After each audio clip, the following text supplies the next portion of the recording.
And then also there were people, I know they meant it well, but they were like, okay, so you're gonna step into your mother's shoes now, right? And those are big shoes to step into. And they were just being, I know they were being nice, but that hits. And it's like, how am I gonna be her? I don't know how to be her. I'm not her. And for a while I was trying to be her and me, and I was losing me. I don't know who I was.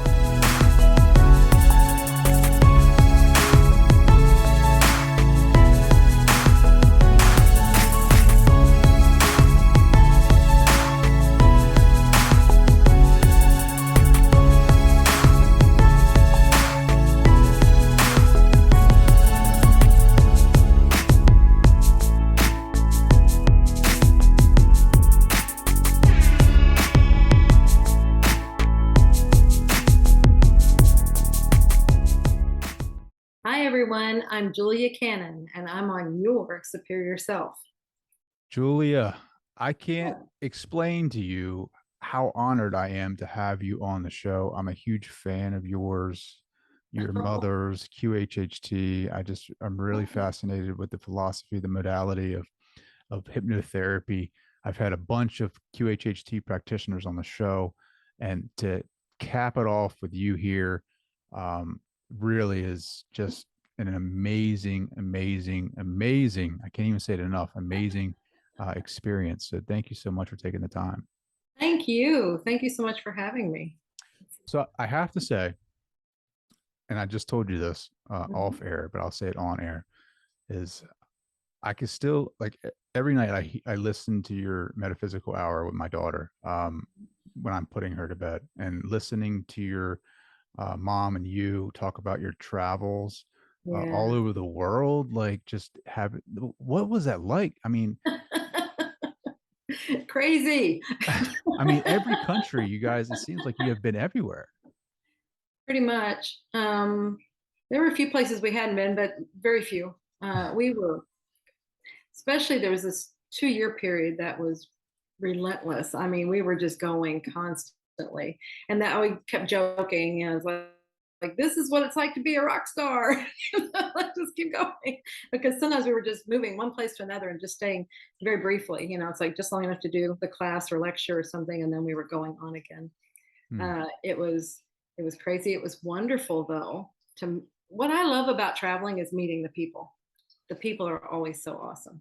Hmm. The travel part, not always so wonderful, but but when you get there, that's really cool. Hmm.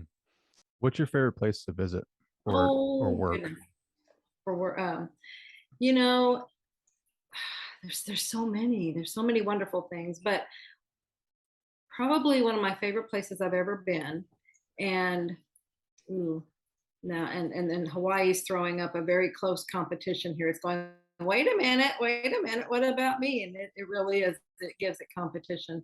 But New Zealand was probably one of my favorite.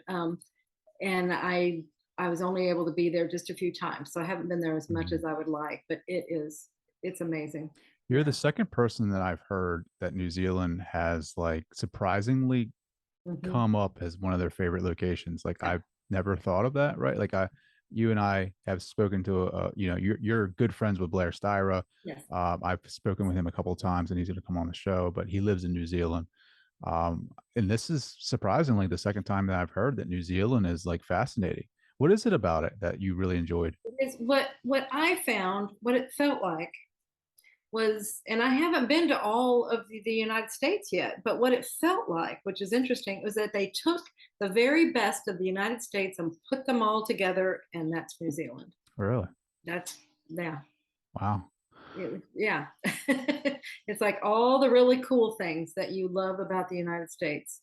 And there you go. And it's a unique country. It's its own country. It isn't the United States, but I was looking at as far as Mhm. scenery and what the beautiful things that the US has to offer. And that was New Zealand. It's just gorgeous. Yeah. Our wonderful friends over there, including Blair, they were taking us all the way from the North Island, we came into Auckland and all the way down the North Island and the South Island. So we got to see several places on them, and ended up on the, oh goodness, is it Cape? Oh, shoot. Cape Town is in Africa. It's Cape, I feel like it's Cape something. Anyway, but to the south, and that was really, it was just cool. Then we went jet skiing and all these things. I mean, that's like some of those places are where you go. The adventurers like to go. I'm not Mhm. an adventurer, but I can see, they do all the bungee jumping and all the power boat things, So it was fun to experience that. How long did you and your mother do the radio show? She started it in 2005. Wow. With them. That's when they began BBS Radio. They began in 2005, and she was one of their very beginning guests on there, or hosts. And then, and she did it by herself for years. And then as we started traveling, and then she would say, well, why don't you join me and we'll talk about what we just did, things like that. And as we started doing that, she's like, I like it better when there's somebody with me. And that's why I do it too. It's like, it's much better when you do it with someone, or you're interviewing somebody, something like that, where she would just sit there and talk, and she was amazing to be able to do that, just hours on end, just talk. But so she did that for, like I said, a couple of years, and then I started joining her, and then we just made it a duo after that. Mhm. And for those that don't know, her mother, Dolores Cannon, is she established QHHT, which is a hypnotherapy modality that really taps into the subconscious, and we can really tap into if you want to call it universal mind, if you want to call it subconscious, you want to call it the one, whatever that terminology is for you. But tapping into that and allowing that energy to heal ourselves has been really fascinating for me. Just learning more about that. And you've written a book called Soul Speak, The Language of Your Body, Right. which dives deeper into that healing part and how through our illnesses and diseases and ailments, super or the subconscious is trying to communicate with us like what's going on behind the scenes that are causing some of these, which I found Absolutely. fascinating. It's pretty interesting. You have like basically everything in here, from sore throat to laryngitis to stomach issues, thyroid, like, and letting us know what the subconscious is trying to communicate. How long did it take for this information to come through? Well, that was the cool thing is my mother was getting the information through her sessions. It was starting to come in, and her story is a long, varied one, but it was like it went through series of twists and turns, and then it got to this part where the healing started happening. And so this part, and she called it the subconscious because she didn't know what else to call it, but it is that universal knowing. It's that part of ourselves that has all the answers. And so it's tapping in there. And so when that started happening and people were starting to heal, then she started asking more questions around that. And they were like, well, they had this issue because, and then they start telling them the whys behind it. And then she'd come home and talk to me, and she's like, guess what happened in my session today? Well, I have a background of being a registered nurse. I love the body. I love how it works. It's a fantastic machine. And so when she's telling me these things, it's like, that makes sense. When it was saying, okay, whatever, like they had this knee, they were going to have knee surgery or something, and they had this issue because they weren't moving forward, or something like that. I'm like, that makes sense. The legs, you walk, Mhm. things like that. And so, and she would do that over several weeks or whatever, just time. And I started, it was just amazing to me. And then because it's in there and I work it like a puzzle, people, people just come up to you, meet people every day, people that and how you doing, what's going on. And they were, isn't it funny how we usually, oh, I got this ache and I got this problem, things like that, and they would do that. They tell you all about your aches and pains. And I said, and so I started going, well, is this going on in your life? And they're like, oh my gosh, how did you know that? Mhm. That you must be psychic. And it's like, no, you're transparent. Your body is literally yelling, Mhm. and that's when I started putting this together. It's like, oh my goodness, there's something here. This is real. And I kept doing that over and over, and it was proving itself to be valid, because whatever they had symptom wise, they had it connected with something going on in their life. And I started understanding, I started relaying it to like a language. And that's where it started making sense. That's why I call it the language of your body. Mhm. Um, so as far as how long, it probably could have been written in a month, maybe, I don't know, within a year, but I had my own issues to deal with, my own resistance, my own stuff that I was working with to delay the whole thing and drag my feet. So it actually took 7 years to, but when they, our higher self, the universal knowledge, they were giving me messages as well. And they were like, okay, they kept telling me, this is your book. This is your book to write. And I resisted, resisted, resisted. Finally, and then 2012, they said, okay, you have 1 year. I'm like, what? What? You have 1 year. We're giving it to someone else. It needs to be done. I'm like, but this is mine. This is mine. And so I'm like, and I knew they meant it. And it was like, Mhm. oh my gosh, I can't piddle with this anymore. So I'm like, okay. I got to work, and within a year time, I had it done and it was published. So that's so fascinating. So when they speak to you, is that through a session? Are they telling you that 1 year, or how are you receiving that guidance? It used to be I could kind of hear it. It was like this, it was a presence, it was something. It's really hard to describe how it is now. It's just a knowing. I feel it, I sense it, I just know it. But I think it used to be and a lot of times I'll say I'm hearing this, but it's actually it's a knowing all the Mhm. time. So it was probably just something came into me that I knew. I mean, it felt like this is how it is. Boom. Yeah, it's really hard to describe sometimes. Sure. How do Mhm. you validate that, right? Like that knowing. I mean, did you set up Yeah, tests, or how yeah. did you? In the Yeah. beginning, and that's how I think that's how it shifted, is because I did all these tests in the beginning. And I feel like this is a very human thing to do. I mean, when I talk to people and they are going through some of these growing, Mhm. awakening things, it's like it goes through almost a standard course, because a lot of people that say, well, this is what I mean, how do I know this, how do I do this, and they're questioning everything. I'm like, yeah, that's the human side of us that does that. And and I must have heard things to some degree in the beginning. So see, it's so funny because I'm to this point now, and it's like, how did it start? But I must have heard things, because there was a point that I was talking to them and I'm like, okay, how do I know that this is you? Mhm. How do I know this is you and it's not me?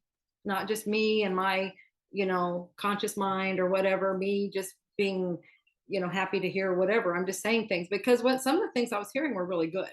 And I'm Mhm. like, how do I know this isn't my wishful thinking? And that's what almost everybody says when I talk to them. How do I know this is them? That's normal. That is normal to question it. So when I asked them that, they said, okay, well, we'll do this, let's just do this. And in my case, they said, when you hear us, let's say it'll be over here. You'll hear it here. And when it's you and your conscious mind and your wishful thinking, it'll be, let's say, over here or maybe on top or something. Anyway, we're picking things. Now that was just me. This is Mhm. just, it was a game. It was a game I was playing so I could understand it. And so it's like, okay, I can work with that, Mhm. and then going forward, then I would hear things. And it's like, okay, that's coming over here. Okay, it must be them. All right. And a few times I'd get something over in this other area. I'm like, okay, all right, then I know that one I'm not going to rely on as much. And anyway, and then I would get validations that whatever I'm hearing is real. And I talk about this a lot. It's like in the beginning, I got that. It was like I needed it, I think. And I think everybody will get it. You will see, you'll get a message. And this goes for anything. You ask a question, you'll get an answer. You will get a message. It's just a matter of if you will hear it. Will you listen? Because they're always talking to us. So, but you'll get something, and then you will get confirmations. In my case, I always got like 3 confirmations in a 24-hour period to validate what I was hearing. It might be somebody off the street, it might be a radio song, or it might something on the television. It's something I would hear, and it'd be like verbatim what I heard. And so that was starting to develop my trust in what I was getting. And so it goes through a process. We don't just go, oh, yay, I've got it. And it's okay. I'm going to trust you implicitly. No, our human side does not do that. It's like, I don't know what you're up to. I don't know what you're about. I have no idea what's going on here. And I think I'm going to shut you out altogether. That's kind of what we do. And then if we're entertaining the idea, it's like, okay, you got to prove yourself. Mhm. And that's where then when what we're doing though is we're building that trust. Now, after, after a while, I didn't need any more confirmation. I trusted. I was like, I know this, I got this, I feel it, I know it. So there's no more that I have to challenge or anything like that. But I still get the confirmations. And so that's fun to see that I don't feel like I need them anymore, but they still come in. Mhm. So I feel like anybody doing this, you will get your confirmations because that's just how it works. Sure. So Mhm. are they still guiding you? Are they pushing you, Mhm. or are they kind of just keeping you on track right now? It's keeping me on track, but there's times that they have to push. Like in 2020, I got majorly pushed to create my online course for Soul Speak. I had been getting messages for quite a while. It's like, you really need to make this a course. People were telling me I'd love it in a course. I'd love it. It's like, okay, I'm going to make it in a course, but everything was so crazy busy. I just hadn't been able to do it yet. Mhm. And then, we're all quarantined and things. I'm at home. And all of a sudden, it was like a pressure cook. It was like I was feeling pressure from every direction. And it was like, get this done now. I'm like, goodness, what? But it was like, okay, okay, okay, okay. And I did. And it had its purpose for being done right then, but I'm so glad I did it because it's done, it's out there, it's been fantastic at helping people go to that next level of Mm. understanding of how to heal themselves and how to help others heal themselves. Mm. Are you still doing QHHT sessions, or are you just mainly focused on your work now?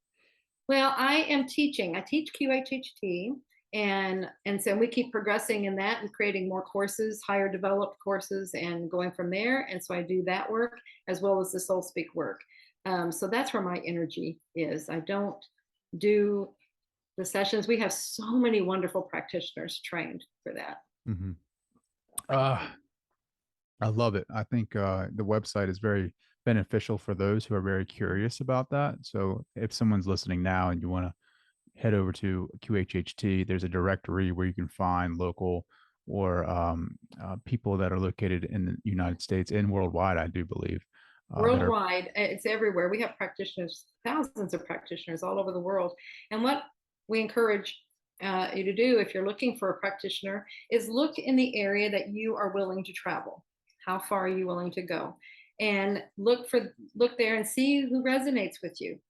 Really look at them, do your due diligence, call them, communicate with them, see who resonates with you, and Mhm. before you have your session. So talk about when in the early days, right? Like when your mother, you guys, all the kids are out of the nest, Mhm. she's experiencing that, I want to get back into hypnotherapy, and she starts, you know, um, getting back into having sessions, and Mhm. like when she starts tapping into the subconscious and starts telling you about some of the information that she's receiving, like what was your impression back then?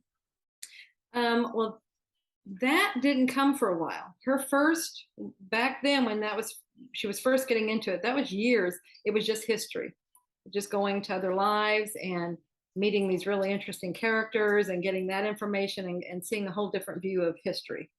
It was quite a while.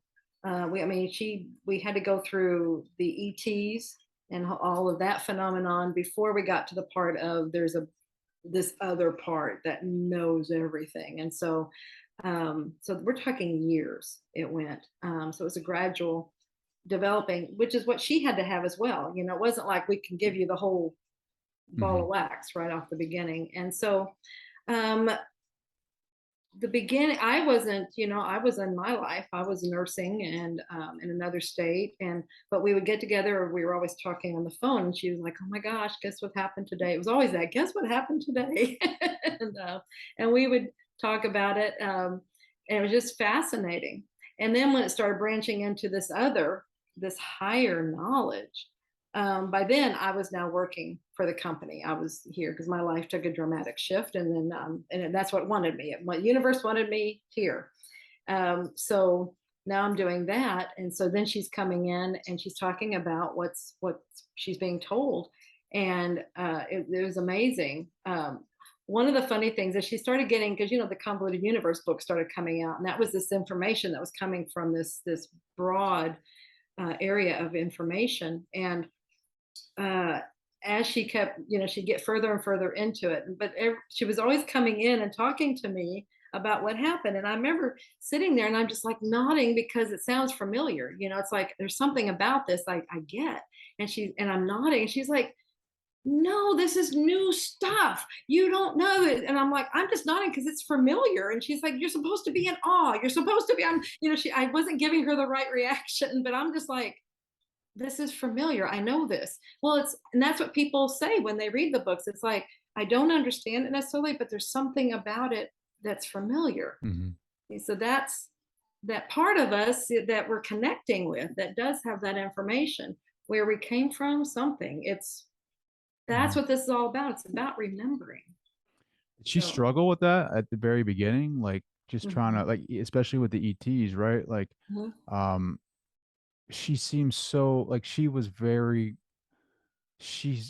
grounded, you know what I Yes. mean? And she was very particular about her research and she Mhm. researched a lot, right? Like just listening Oh, to her goodness. in her Yeah. books and her radio show, like Mhm. she's all about validity. She's Yeah. all about presenting evidence that can be supported Right. by science or by others' experiences. And not just like five people, I'm talking about thousands of people's experiences, right? Exactly. Did she ever struggle with that at the very beginning, like trying to decipher like what this information means and like can we take stock in it? Yeah, I mean, she was like a reporter. She would take the information in and she wouldn't research it until she was completely done with, like, back then she would work on maybe lives or something. She had people going back to the time of Jesus and they would have lives with Jesus or different things like that. And she would wait until the whole story was done before she would do any research. So that way she couldn't influence it in any way. She did the same thing with Nostradamus. I mean, it was more like it was her curiosity was always out there in front. So it wasn't that it upset her or unsettled her. It was just what is this and what else is here and how can I do this and what can we do and what's the story. She loved these Mhm. historical stories. That was her passion. And when that story was over with that person or persons, then she would start doing the research. And that's where it was like she'd be amazed. And this is back before the internet. This is back before anything easy. She had to do her research by going to the library and looking through microfiche and microfilm and things like that. And she would be all day sometimes and to find one little piece. And that to her was more validation than if she were to find something big and broad, because it's like if it was that hard to find, she knew her client had no way of finding it and knowing it.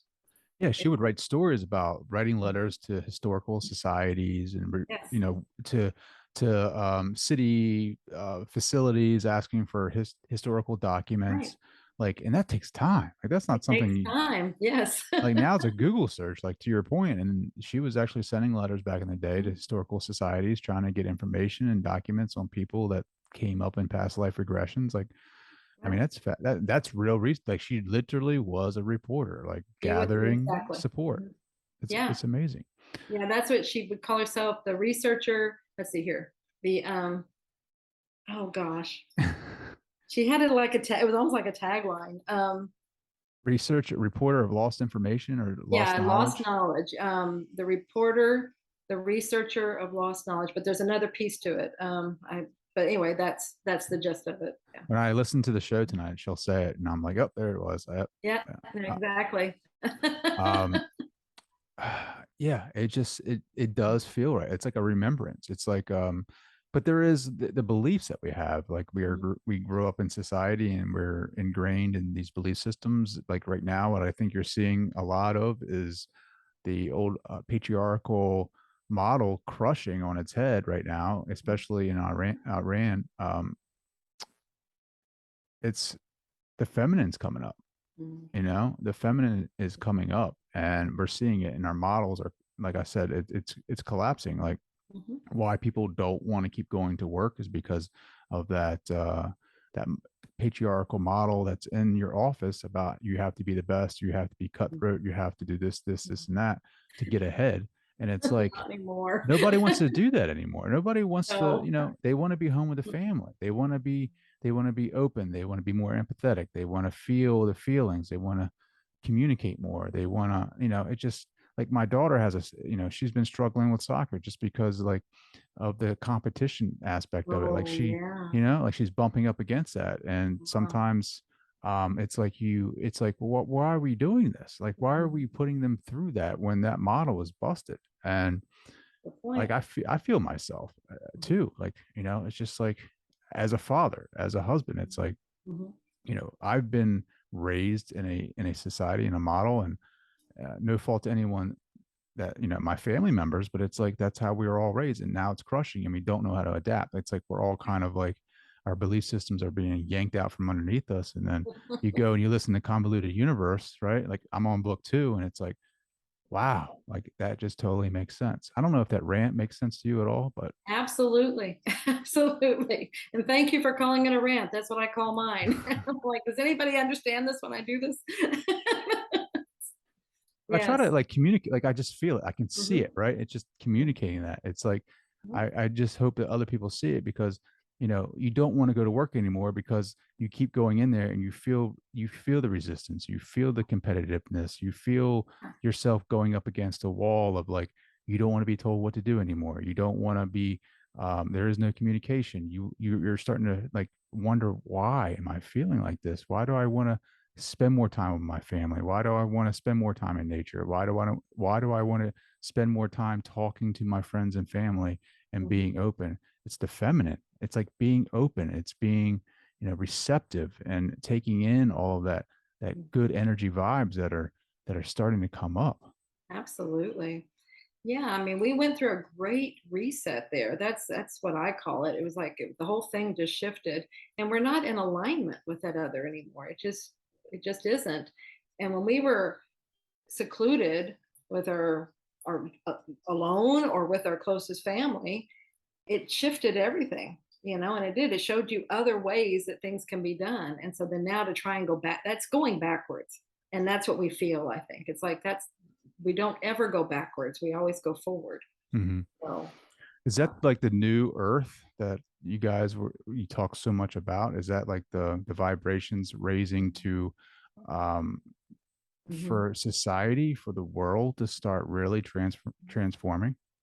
Yeah, that's what we were noticing after, because at first it's like, why is this going on? What's happening? What is this and everything? And then as it was starting to, after that year, things kind of people started moving again, and we started noticing it. Maybe it's been a little before a year, but our practitioners were getting people coming in for sessions, and they're like, oh my gosh, the level of these sessions is off the charts. These people have done so much personal inner growth during this time that when they came out, they're like, I have questions, I need answers, I want this. And they huge growing during that time. So I think that's what it was about.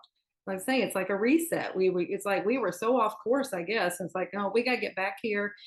And when we do this work with ourselves, yes, we're raising vibrations, and now we can move there. And Hmm. we are moving. I'm not going to say, it's not like we're moving to another place. It's just our frequency rising, and then we are always in a new place. Do you feel like with your body, like when you raise your vibrations, do you feel like ringing of the ears at all? Like Yeah. mine have been going like Yeah. bonkers. Yeah. And what that is, what we have found through several different ways is that that's where it's like I say it's a calling to come higher. It's a calling to raise your vibrations. So it's like you're being asked to raise. And so and Blair was one of the first ones that was saying that. So that'd be cool to ask him about it. But what I found when I heard that, it was like, okay, well, then the next time it happens, I'm going to think lighter thoughts. I'm going to raise my vibrations. And Blair has wonderful suggestions on how to do that. And so it happened in the middle of the night one night. And I'm like, okay, I'm thinking light thoughts. It's almost like Peter Pan. Happy thoughts, and I am God, any of these things that will raise your frequency. And sure enough, it went away. So what that's telling you is you raised up to it. Now, I believe when you do that, my feeling is that, see, that's your guidance calling you up. So there's probably information then when you get there, you will probably get some information of some kind. at that time. Yeah. I feel like they're preparing me for a message or something, like maybe to communicate more.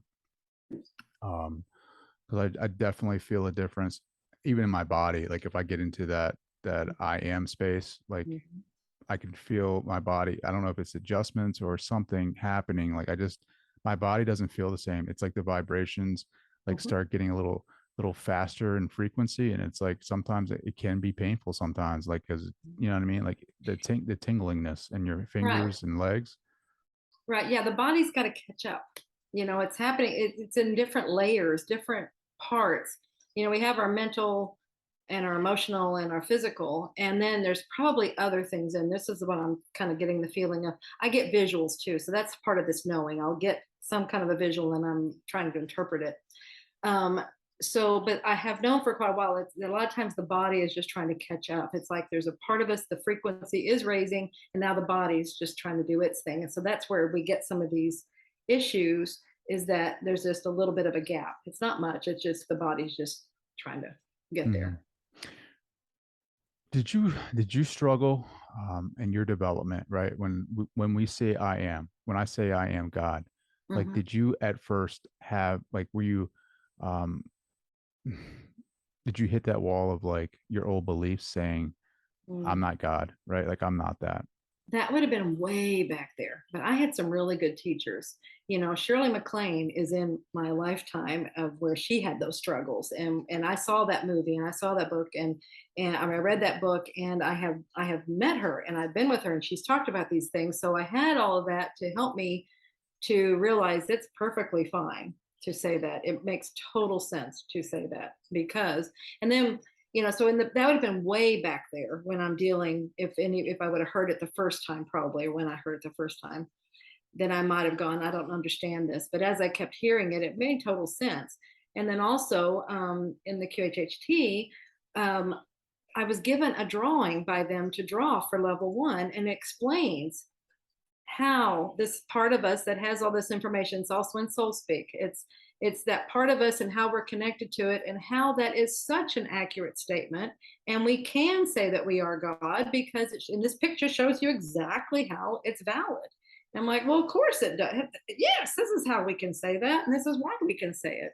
Yeah, I know some people have a real issue with it, but we are God. Hmm. That's plain and simple. We are. And so Shirley MacLaine was a big influence on you. Hmm. When you work in QHHT in the subconscious, are they relaying the same information, the same statements that we are God? Yeah. Yes.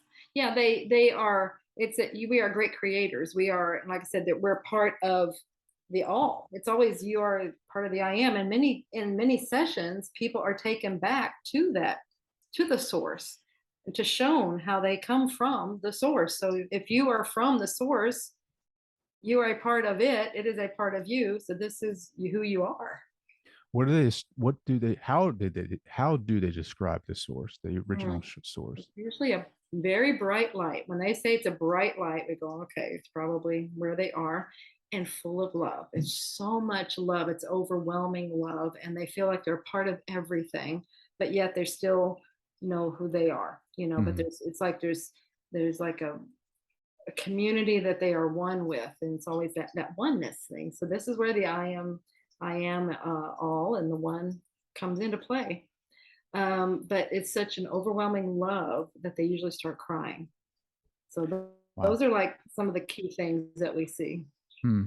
And I've heard the sun, right? Like I think it was in convoluted. They talk about going back to the sun, Right. and like you to your point of going back to the one, like feeling that as a whole, and then we feel the sadness. We feel like Mhm. almost lost when we're individual, like when we break out of that, right? Right. Um, it's just it makes sense. Yeah. And that's what a lot of people want to know when they have a session. They're wanting to know, where do I come from? I've all my life I've wanted to go back home. I don't know what home is, and that's why sometimes in a session, that's why they'll be shown that, is because that's one of their questions. I don't understand why I'm here. I want to know where I come from. Who am I really? Where is home? See, there you go. They get that answer in this one scene. But They I get all this. wonder if there's anything past the source. Like, I wonder if, like, how convoluted this universe is. Like, Mhm. I'm sure, like, we just haven't tapped into that yet. Like, Exactly. what is Yeah. beyond that sun or that source? Like, where is the, what's the level after that or before that? Yeah. That'd be interesting. I don't know if you've heard of Guy Needler. Mm-mm. If you have, he might be somebody you might want to talk to at some point, but he has seen that. He has a book called Beyond the Source. So, Really? yeah. And it's like where he goes further out, and it's like you have to really stretch your mind. I always said that mom's books were the deep end of the pool, his are the ocean. It's like that, they really deep. How does he get his information? Is it through through, hypnosis, through channeling. channeling? Mhm. So the information that you receive, would you consider that channeling? Yeah, I try and remember it's like it just comes to me in a knowing. What the channeling part, what I consider channeling is whenever I'm talking to someone and information is coming through. And I used to have to, I felt like I had to tell people, this isn't me, this is them, because it was, it uses your voice. The only way you can tell is that you're talking faster. If you really know me, you'll know when it shifts, kind of thing. Mhm. And so I felt like I needed to tell people because sometimes it can sound like a know-it-all, and it's like that was my there's a struggle. That was a struggle was with is claiming that, it's like it's coming through me. But that's that part of me that doesn't want to. I don't know what that issue is. It's something psychological. It's like I don't want to appear a know-it-all. Because it's very wise when it comes through, and that's another way is it's very sound wise information. But that's the part that I would consider channeling. The part where I just know things, but see, that's when I know things. It's usually when I'm talking to somebody, it just comes in, or I have to ask a question. It Mm. doesn't just thrust information on me Mhm. just just because. Can you go to that source for yourself? Do you go there often for like your unknowns and for life? Life gives us Mhm. certain situations where we kind of get frustrated and we don't really know what direction to go. Do you go to that source for guidance? I do. Yeah, I do. I'll ask, like I said, you just ask questions, you get information. So it just comes as a calming thing. It's because it's a knowing. And so I just, it feels like I do it more when I'm talking to someone else. This is interesting because I can do it just myself, but it feels like it's more powerful or there's more there when I'm talking to someone else. I don't know if the other person has a part that they're playing in there as well energetically that's Hmm. helping. I don't know. Sure. It's a good question. I'll ask him. Well, why don't you go ahead and ask them? Like, ask them for Yeah. me, Well, right? Like, that's why they said that. That's why oh, that came through. Because see, that's how it works. see, Is it's I don't know difference yet, Julia. We got to speak more so that way I know exactly who I'm talking to. but that's what, as I was saying that, that's what it was. That's the image it's giving me. It's like there's something energetically here that works when there's somebody else there. And so that gives a, okay, what are you saying? It's an energetic back and forth thing. And it So resonates. that feeds this. Yeah, it does something. Whereas it just myself, yeah, I can get information, but it's not as, I just find it easier when I'm talking to somebody, it just slides right through. So Mm. yeah, so there's something with it. Well, sometimes it's easier to see other people's Mhm. perspectives too, right? Like Right. sometimes we get hung up on a lot of our inner issues and a lot Mhm. of our junk. And Exactly. like I know I do that for myself. Like I doubt a lot of the information that I receive because it's like, no, they're not telling me that. Like, no, that can't happen. Like, it does feel great. It feels great. And then you're like, no, Mhm. that's not it. Right. Like that can't be it. Exactly. Let me try again. Hold on. For real this time. We're gonna do this. No, it can't be right. Yeah. They're probably out there on anytime now. Well, So you ask a question, right? And it's the answer you don't want to listen to, or you don't want to hear. You're hoping they're going to say something else, right. but you're receiving something. You're like, no, that's not right. Mhm. No, no, that can't be right. Yeah. We're going to go do this. Exactly. Now, when they've given information for other people, That's fun. That's a lot of fun. I'm saying that very sarcastically. Because sometimes they want me to say things. It's like it would come through like you need to tell them this. And I'm like, okay. And that's where that trust comes in because I have to trust them to just, you got to do this. I'm like, all right. But then it might be really harsh language, maybe even curse language. And I'm like, I'm not going to say that. And they're like, you must say this, say it. And they'll be, say it now. I'm like, no. And I'm fighting over here and talking to this. They're like, say it now. And I'm like, okay, look, they're telling me I got to tell you this. And then I'll say it and they're like, oh my gosh, that's exactly what I needed to hear. See, I didn't know that. And if I would have said it any other way, the person would not have gotten the message that they needed.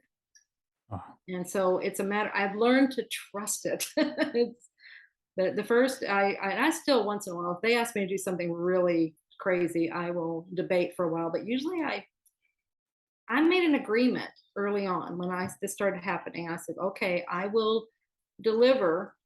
I will repeat it exactly as I'm getting it. I won't add anything to it. I will deliver it exactly so it's pure. And I'll do that for you.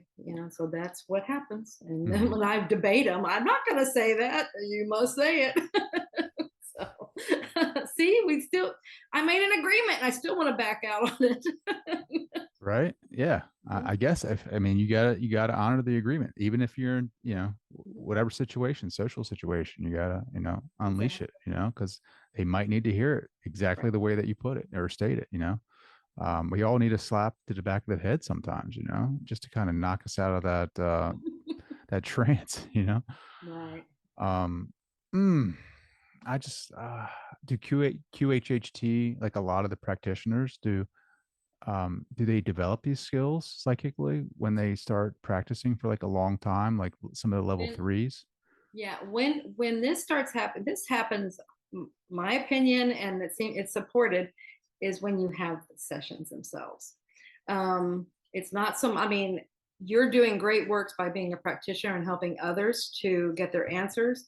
But when you have your own session, anybody that has a session, when you have that and you're making that connection with that part of yourself, and then that's what's great is when we're aware, and this is where we are now. This is the development of humanity, of our DNA. We are where we can be aware now. When mom was doing the sessions 20, 30, 40 years ago, we weren't at that development yet. And we weren't ready to be aware in these situations. And so that's where the people would go off the deep end and completely be unaware of anything that happened.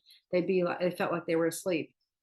Our DNA has changed and we are now where we can be aware in these situations. I'm not saying awake, we're not awake, we're aware.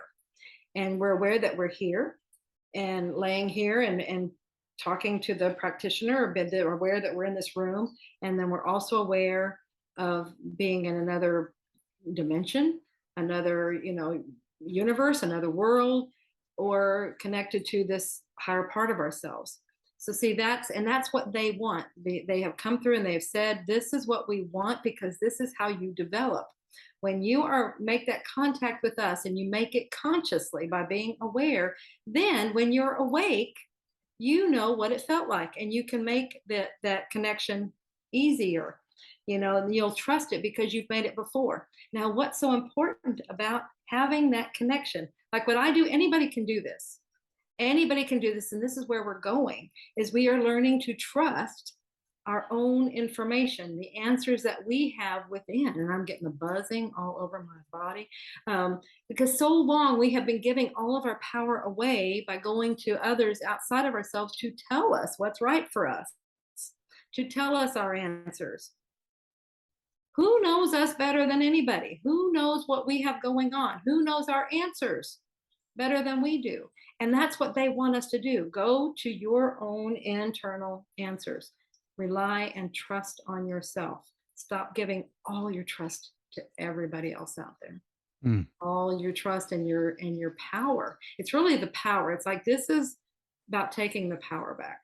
mm.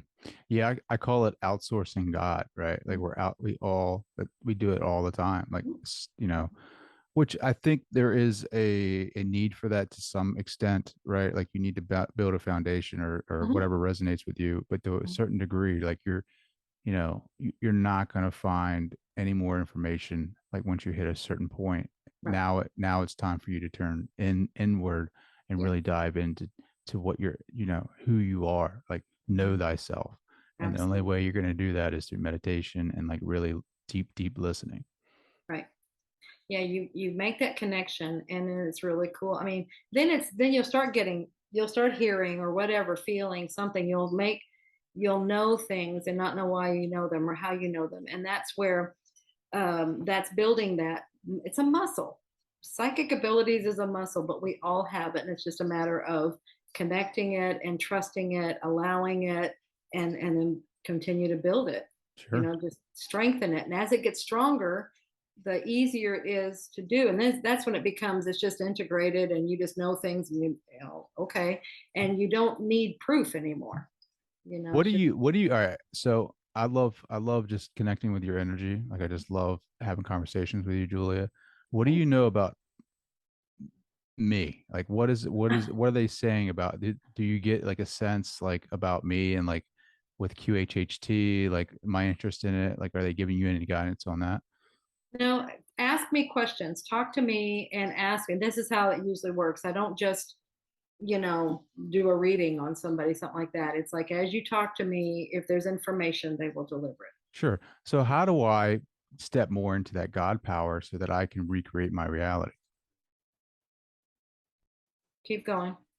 How do I step more into the God ability or God frequency to step more into that frequency to recreate my reality so that I can manifest my desires and podcast more.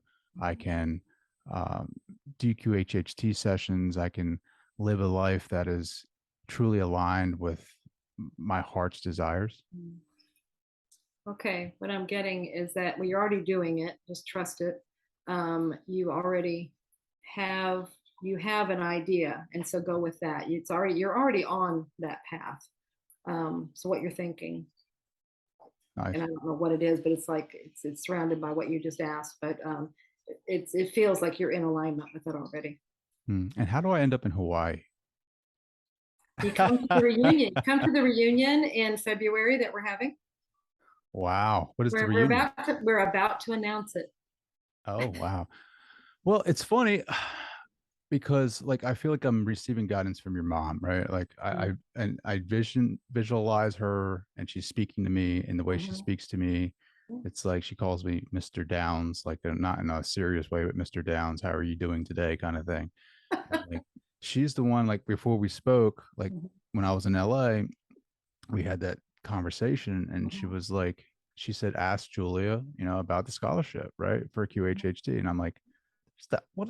No, there's no scholarship for this thing. And I had mentioned it to you and you're like, yeah, that's not even supposed to be up on the website. Like this is something like, mhm. it's crazy how those things happen. Like you go to this deep meditation, you have a conversation with someone who's no longer here anymore. You're essentially having a conversation, telepathically with their consciousness. They're Right, feeding you information, right? Like about a scholarship through QHHT that I had no idea that that was even a thing, right? So I go on the website and there, of course, there's like a little scholarship thing that wasn't supposed to be on there. And right. then you're telling me, you're like, yeah, that's not like, yeah, that is a thing, but it's not a thing yet. Like to me, Right. that was just so like so That real. was yeah, that was proof for you.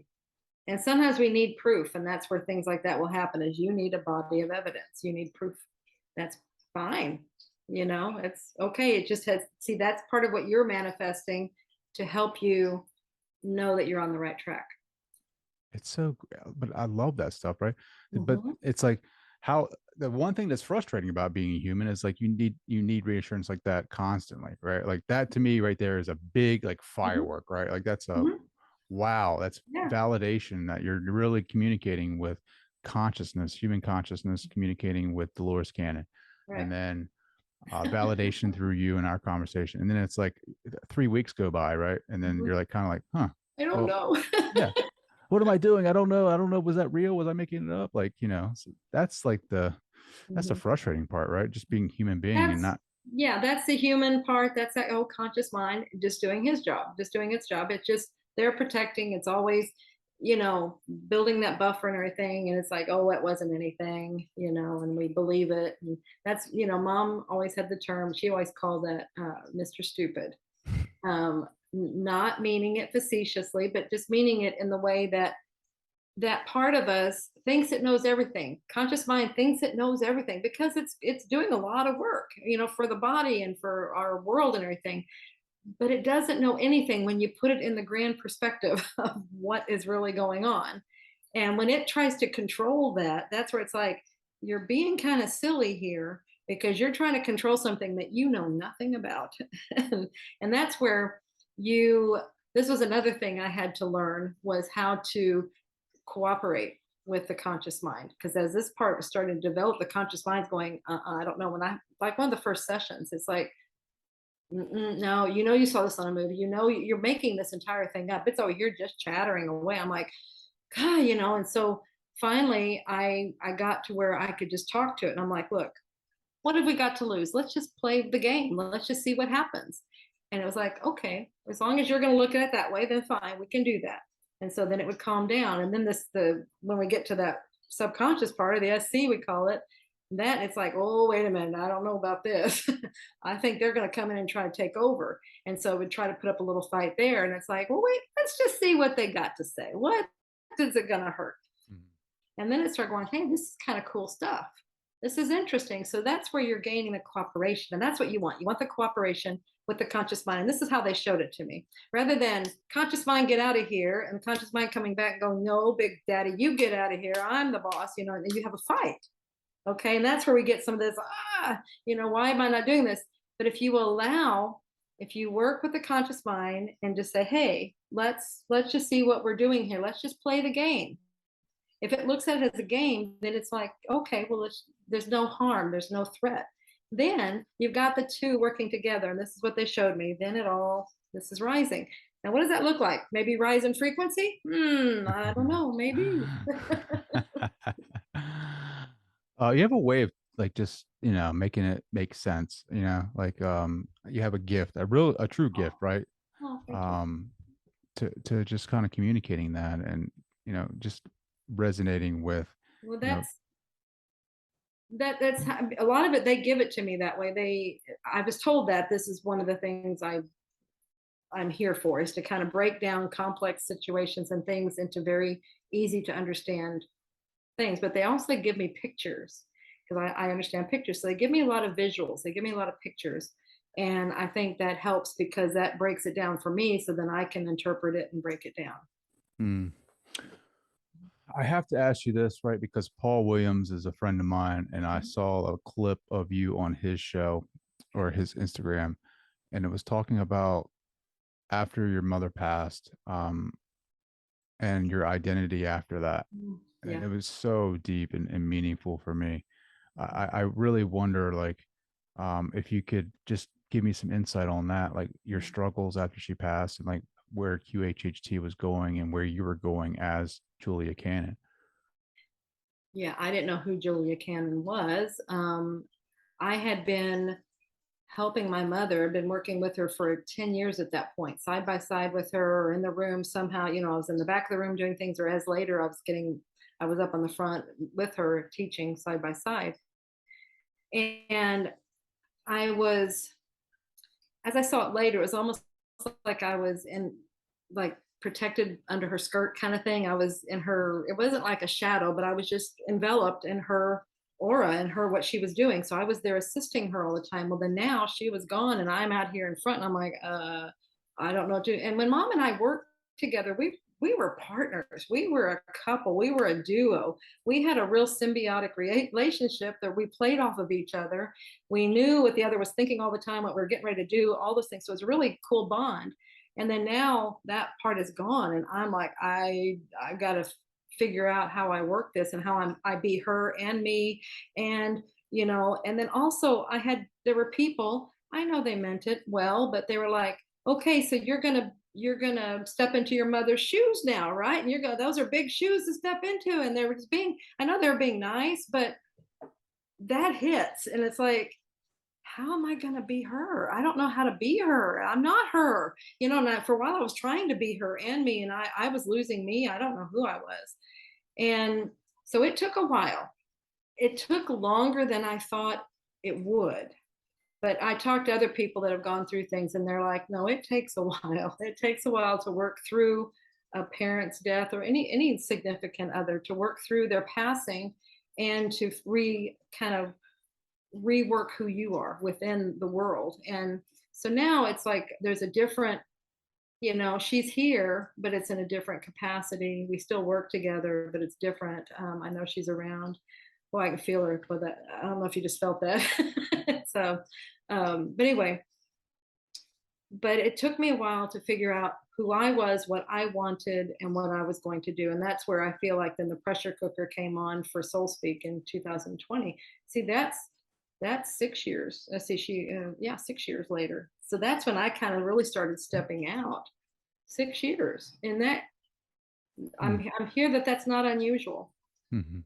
So, So and Soul Speak, there's still parts I'm still not completely, solidly over here. I'm still working on it. It's a total work in progress. sure, you guys were a team. I mean, We're a team. you guys were trailblazers and like on subjects that most people weren't even comfortable even thinking about, let alone talking about. And you guys were holding conferences and writing books and I mean Ozark, you guys did a ton of conferences Mm-hmm. and you guys were doing this way early. Like her content, like Yeah. she has so much content out there. Like Mm-hmm. I'm just like she was literally like she's Gary V before Gary V, right? Like She's way ahead of her time. yeah. Yeah. So I mean it's just that you got to take time to find out who Julie is, right? Like I just feel like that's Yeah. a natural process. Right. Um where did you start finding her? Where did you start finding Julia? Like Mm. I'm still finding her, but a lot of it came in. Um, Gosh, that's a good question. Where it was as I started being willing to, people kept telling me, you have to put yourself, like in QHHT, everything is, and I still believe this, I'm keeping it true to the way she taught it. But then there are some parts that needed to be taught maybe differently with a little different slant or something. And that's what I can bring. And so I was looking for what I can do that brings my view or brings without affecting the core. And so and when that was responded to, that's when I felt like, okay, now I'm being me. I'm able to bring my part to it. And then like I said, then after that, then the Soul Speak, it's like make it into a course. So that was totally me. Um, yeah. that's beautiful. How can people I hate that this hour is up already. Oh my goodness. Can't even believe it. How can people find out more about you? Where can they find Soul Speak? Mhm. You can find the book Soul Speak at Ozark Mountain Publishing, so ozarkmt.com or Amazon.com. And then you can find the online course at juliacannon.com. And then I also have, this may have been your next question, I have just recently launched an Academy of Metaphysics. And this was something that Mom and I were talking about before she passed. So, and it got pushed way off into the back after she passed. And so now it's, again, coming to the front, but it's my way. It's like, I hate to say it that way, like it's my way, but it's like, it was something that we both were wanting, but now I'm doing it in my style, I guess. Sure. Oh, sign me up. That's what I'm talking about. Julia, this has been Oh, fantastic. We're gonna do this again, but wonderful.